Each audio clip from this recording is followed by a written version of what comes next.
नमस्कार, आप देख रहे हैं हिंद आवाज मीडिया और मैं हूं आपके साथ वैशाली।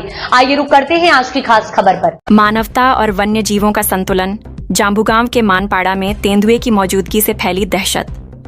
वन विभाग की त्वरित कार्रवाई, गश्त बढ़ी, ट्रैप कैमरे लगाए, जन जागरण अभियान शुरू। डहाणू तालुका का मानपाड़ा क्षेत्र भय और चिंता के घेरे में।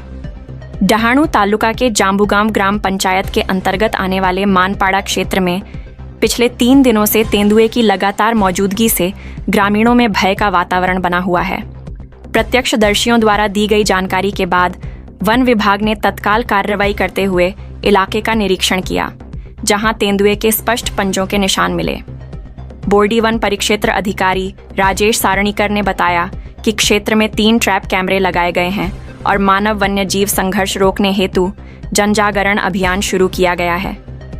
मानपाड़ा क्षेत्र मुख्य रूप से आदिवासी बहुल है, जहां की अर्थव्यवस्था खेती और बागायती पर निर्भर है। यह इलाका वन्य क्षेत्र और चिक्कू बागानों से घिरा हुआ है।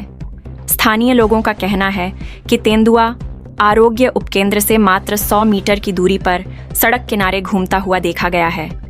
इससे ग्रामीणों में भय और चिंता का माहौल है। कुछ निवासियों के अनुसार पिछले 3 दिनों से तेंदुए की गतिविधियां नियमित रूप से देखी जा रही हैं। वन विभाग के कर्मचारियों के साथ साथ wild life conservation and animal welfare association की टीम ने मौके का निरीक्षण किया। एक पानी के हौद के पास तेंदुए के पंजों के ताजे निशान मिले। वन्यजीव प्रेमी सूर्यहास चौधरी का कहना है कि घनी झाड़ियां, जलस्रोत और रानाडुकरों की मौजूदगी के कारण तेंदुआ भोजन की तलाश में इस क्षेत्र में आया होगा। वर्तमान में वन विभाग ने गश्त बढ़ा दी है और स्थानियों को सावधानी बरतने की हिदायत दी है। इस घटना ने मानपाड़ा के निवासियों की दैनिक दिनचर्या को प्रभावित किया है। खेतों की रखवाली, बच्चों का स्कूल जाना, महिलाओं का पानी भरने जाना, अब सभी गतिविधियां भय के साए में हैं। इस स्थिति में वन विभाग और प्रशासन को केवल सुरक्षा ही नहीं, बल्कि ग्रामीणों में मानसिक भरोसा और संतुलन बनाए रखने की भी आवश्यकता है।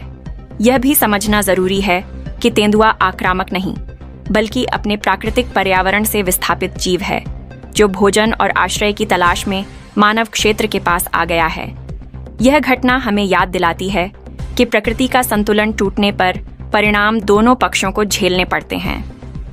यदि जंगल सिकुड़ते गए और वन्य जीवों के लिए प्राकृतिक गलियारे, वाइल्ड लाइफ कॉरिडोर्स नहीं बनाए गए, तो ऐसे संघर्ष आगे और बढ़ेंगे। यह केवल वन विभाग की जिम्मेदारी नहीं, बल्कि हर नागरिक का दायित्व है कि वह प्रकृति के साथ सह अस्तित्व की भावना रखे। जहां जंगल सांस लेते हैं, वहीं इंसान का भविष्य सुरक्षित रहता है। मानपाड़ा का तेंदुआ हमें डराने नहीं, जगाने आया है। यह घटना हमें बताती है कि मनुष्य और वन्य जीव दोनों एक ही पारिस्थितिकी तंत्र का हिस्सा हैं। जब तक हम जंगलों और जीवों के अधिकारों का सम्मान नहीं करेंगे, तब तक यह संघर्ष जारी रहेगा। समाधान केवल सुरक्षा उपायों में नहीं, बल्कि संतुलित विकास और पर्यावरणीय संवेदनशीलता में है। ढाणू तालुका से कल्पेश दलवी की रिपोर्ट। अब तक के लिए इतना ही। वीडियो को लाइक और शेयर करें और चैनल को सब्सक्राइब करें।